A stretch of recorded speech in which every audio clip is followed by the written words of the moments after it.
We've got a rematch between Penix and McCarthy, the national championship game 2 years ago with McCarthy and the Michigan Wolverines taking it over the Washington Huskies. We're going to keep it with JJ McCarthy because why not? This kid is just a winner. He's got the eye black, the war paint on his face. His jersey was all black and blue. He pulls out the win against the Chicago Bears. One of the more impressive debuts that you can see. He went through all of the adversity, right? He has the torn meniscus in his rookie season, has to battle back. He has a struggle of the first half. Of a third quarter, he throws the pick six, and what does he do?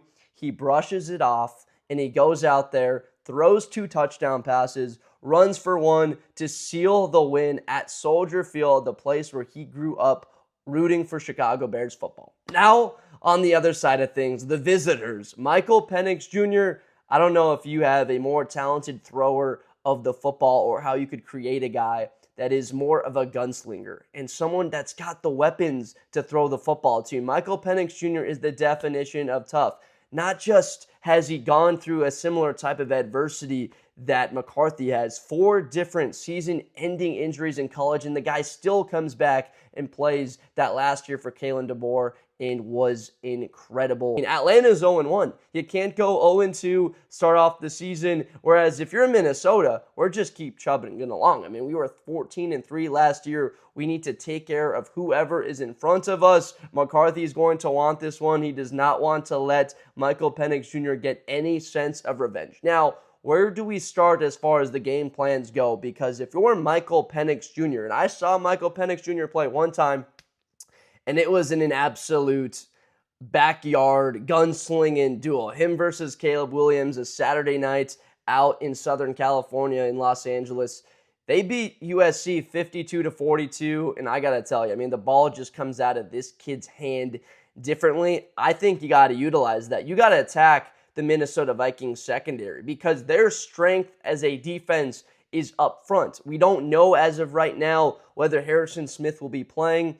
I believe he's going to miss this game. Whether or not he plays, I don't know yet. But what I do know is Brian Flores' front 7. That defense for Minnesota is legit. Did they start off the game in week 1 great? No. But did they finish it great in the second half? Did they make the adjustments they needed to on that Ben Johnson offense? Yes. They were getting pressure up the middle. Javon Hargrave, the acquisition. The guy that was with Philadelphia that went to a Super Bowl, Jonathan Allen, they bring over from Washington, plug in holes. Both of these guys effective in this game. Jonathan Grenard, Van Ginkel off the edges. Try and find a better front 4 in the National Football League. For Atlanta, you have to attack that. You can't just sit back, have pressure in his face. You have to move the pocket, get Kyle Pitts going. That's immediately where I'm looking. Kyle Pitts over the middle of the field. There's nobody in football, really, that's the type of athlete that can stack up and defend a guy that's 6'6", 250 pounds, and runs a 4.4. I mean, the guy's not even human, but yet you still have to go out there and defend him.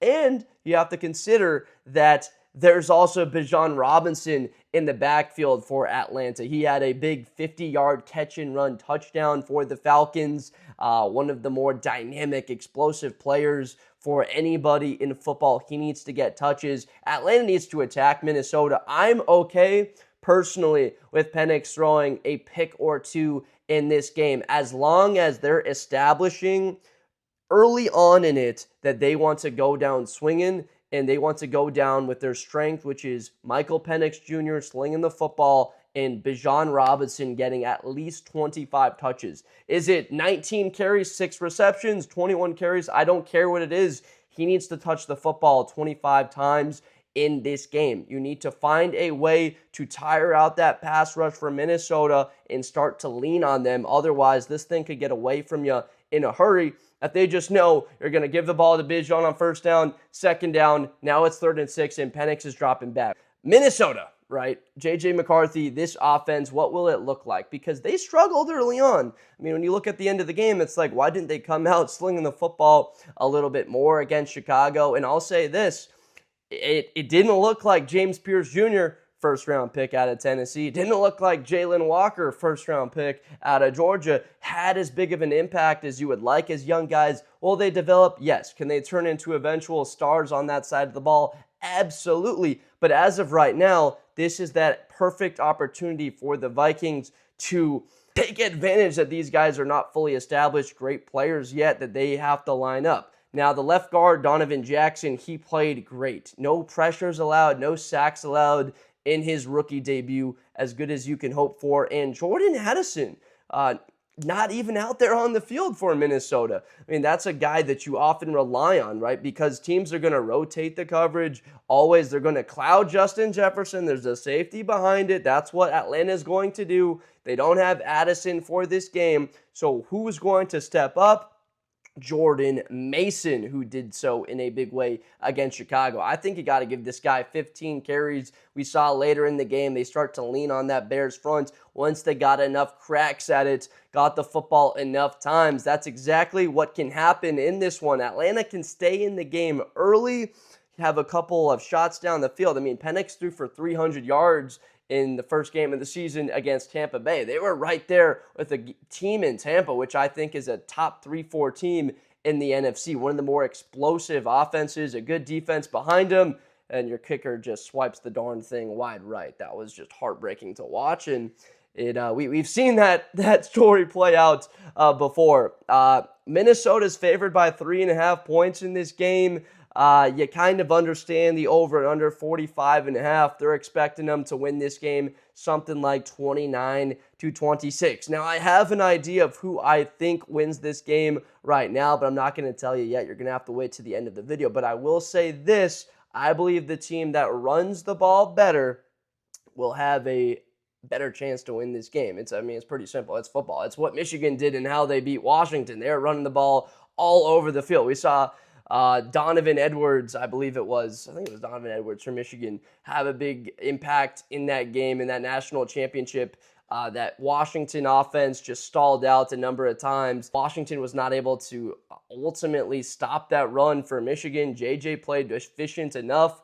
All he had to do was not turn the ball over, and that's what I'm expecting of him. A much different style of game plan for Minnesota this week. I would get the ball, obviously, to Jefferson 8 or 9 times, get him going, but it doesn't have to be all Justin Jefferson. Last week, you showed that in that second half, it wasn't just force-feeding the ball downfield. I mean, McCarthy had only 143 yards passing, but he was 13 of 20.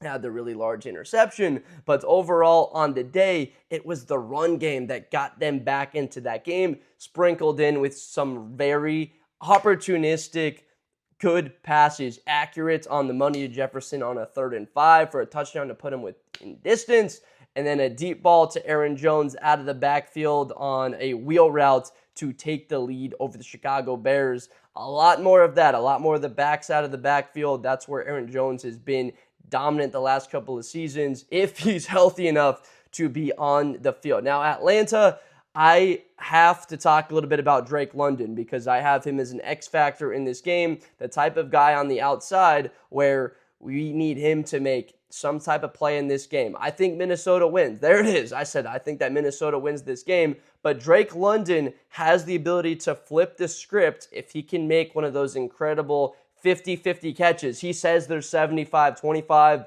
I'm not in a position to argue with a guy of that kind of talent, but we need to see it in this Sunday night game. I really have to, in order to really feel confident that Atlanta has a great chance. At some point, there will be a big play, a 3rd and 11. Atlanta's tight in the game early, could be late in the first half, and he has to make a big play to extend a drive, or it could even be in the red zone. I believe Minnesota wins this game 25-21.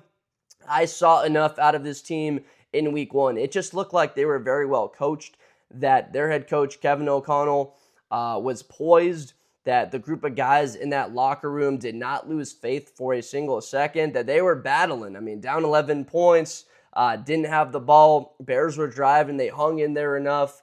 The penalties came, the missed field goal, and they were ready for their opportunities. So those are the exact type of characteristics that you want in any team. A head coach obviously tries to instill a culture, but for you to see it that early, week 1, to see your quarterback bounce back from a pick 6 like that in a major way, and to go out there and play an incredible fourth quarter. You could not have drawn it up any better. You'd almost rather see him do that than throw 4 touchdowns and for 320 yards, because that's all sunshine and rainbows. What happens when we have a dark and stormy night and we have to go find out what we're made of? Question the manhood of somebody out here after they've had a rough day so far at the office. What we just saw, we need to see from J.J. McCarthy in a purple uniform, because that was on the money, and he delivered in a major way. So Vikings 25, Falcons 21. Believe this will be a great game. I am curious what your thoughts are. Let me know down below in the comments where I'm wrong, where I got this horribly wrong,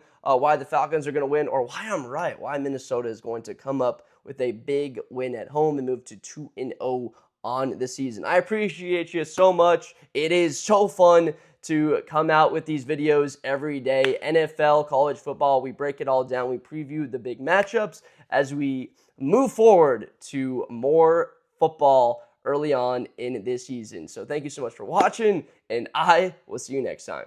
Thank you. Best player in college football. That Georgia and Ohio State game, New Year's Eve, is going to be a classic. Josh Blunder, hi everybody, I'm Josh Blunder. To the 40, 35, 30,